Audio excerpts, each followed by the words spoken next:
Class is dismissed, boys and girls.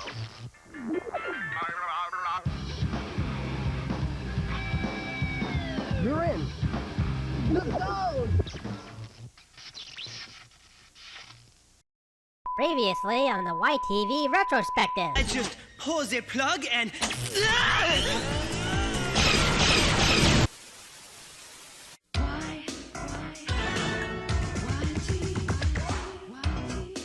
Check this out. Everybody.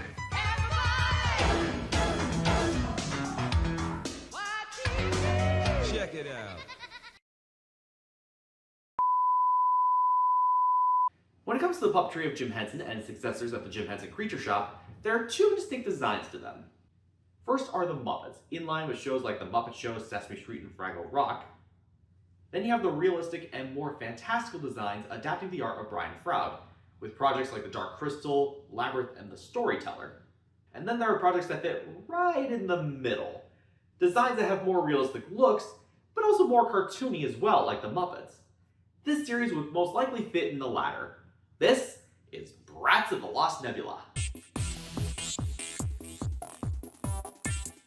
Chaos has been spread all over the galaxy, thanks to invaders known as the Shock. With planets being destroyed one by one, orphans from each planet manage to escape and are destined to protect their galaxy from the Shock. The first two from the planet Shrud are Zadam, voiced by Kirby Morrow, and his little sister Triply, voiced by Anika Bonsuin. You did good, Trip. Wish someone would put us on a rock and send us home. They escape their planet and land on an uncharted planetoid, meeting two warriors, the strong but good-natured Duncan from Yarlon, voiced by Glenn Cross, and the quick-tempered warrior Ryle from the planet Tranoi, voiced by Evan Saba. Put me down! Cool by me. They stumble upon a winged, nature-loving goth elf from Loza named Lavana, voiced by Deborah Odell,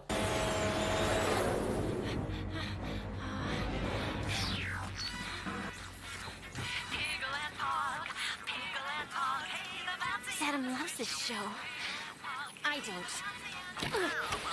and manage to escape with the sentient planet as a spaceship with TARDIS controls in hopes they find their families once again. They also manage to rescue a robot named Smarts that almost looks like Maurice from Freaky Stories. I am 1,700 times more ingenious than the combined minds of every living creature in the supercluster. I do not miss things. What about an infograph scan, All right, so I missed that one. And a small mogwai-looking animal they nicknamed Splook, named after the planet it was rescued from after its destruction. The Shock consists of robots aplenty, all with different personalities, led by High Command Hexstar Vygar, performed and voiced by James Rankin, and his eternal parasite Blight, although he has higher-ups known as the Hosts, who know more about him as time lets on. There is acid in your veins, Vygar. You were chosen for your ruthless nature. Chosen? I don't think I like the sound of that either. I don't think I like kids. Nor do I, Blight. Nor do I. There's also the mad scientist, Dr. Fabu! performed and voiced by Bill Beretta, with a mechanical arm and eye. Cookie! I warn you, Fabu, if this is some kind of trick, I'll... No, it's no trick.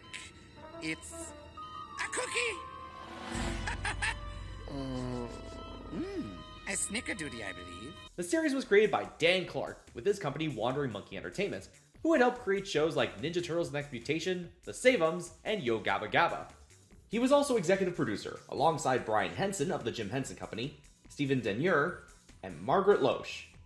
One of the major influences Dan had for the series was the Super Marionation shows created by Jerry Anderson. Shows like Captain Scarlet, Thunderbirds, and Stingray, and the Japanese series X-Bomber, or Starfleet in English. You can kind of tell with the design of majority of the Brats. Zadam, Triply, Ryle, and Lavana have more marionette-like designs, while those like Duncan, Splook, and Vygar kind of fit more in the Muppet aesthetic while being unique in their own right. Jim Henson's work, like Storyteller and The Dark Crystal and Labyrinth, were real big influences on me when I was a kid. And I wanted to create a kind of sci-fi adventure series that that did the best of both kinds of things. It had all the kind of science fiction and adventure and detail that Thunderbirds had, but at the same time had all the kind of the warmth and the characters and the storytelling that Henson's work had. So Brats is kind of a hybrid of that. There were many other puppets that were repurposed from other Jim Henson projects, like the Jim Henson Hour, Aliens in the Family, and Dinosaurs. The other aspect of this series is the CGI, which actually doesn't look that bad for 1998. Although some shots with the puppets may not transition well, as some scenes were done through green screen.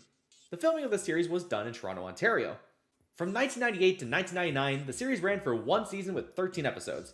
It originally aired on Kids WB, but after 3 episodes it was pulled off the schedule. Probably not meeting expectations despite all the advertising for it. We're trying to figure out what works best in our lineup and when. The show has not been cancelled. It should eventually return, we just don't know when and where. It never came back in the US. It, along with another show, Invasion America, were replaced with an episode of the new Batman, Superman adventures, and the Sylvester and Tweety mysteries. You want to know the sad irony? The same week it got cancelled, it was picked as one of the top 10 children's series of the year by TV Guide. It was the most unique out of the 4 shows premiering that fall on Kids WB, the others being Pinky Elmira and the Brain, Hysteria, and Batman Beyond. Warner Brothers keeps finding ways to shoot itself in the foot. Then again, a few months later, they would get a show that would become a global phenomenon. It's Pikachu! The rest of the series did air on YTV. 13 more episodes were announced in 1999 and a direct-to-video title in 2002, but never came to be. Many ideas were put on the table had more episodes been greenlit. For example, we see in the series Vigard questions his own sentience and what he does is part of the shock. But what if he would make decisions that would be good despite being evil? Or an arc focusing on Ryle and his planet Tranoi, a warrior proud of his race, but maybe the weakest of the lot. He gets sold out by his own kind in the series, but what if the practices of his race were not right that he had to question the Tranoi Council and possibly become a hero for it? Or a new group of evil tribal brats that would be in the same vein as Lord of the Flies. What could have been? All that buildup, yet never came to be.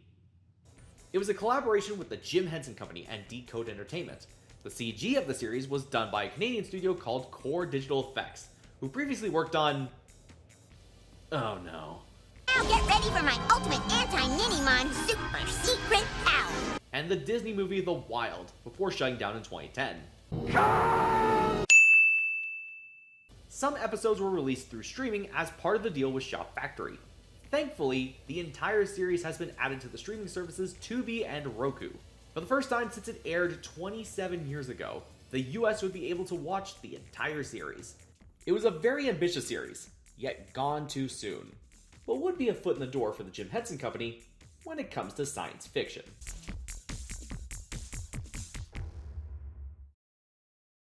When we come back, we give a competition some adrenaline.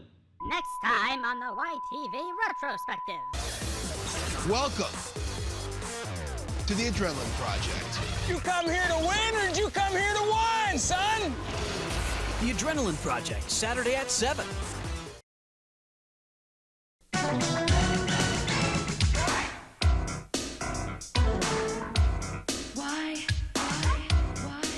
Check this out.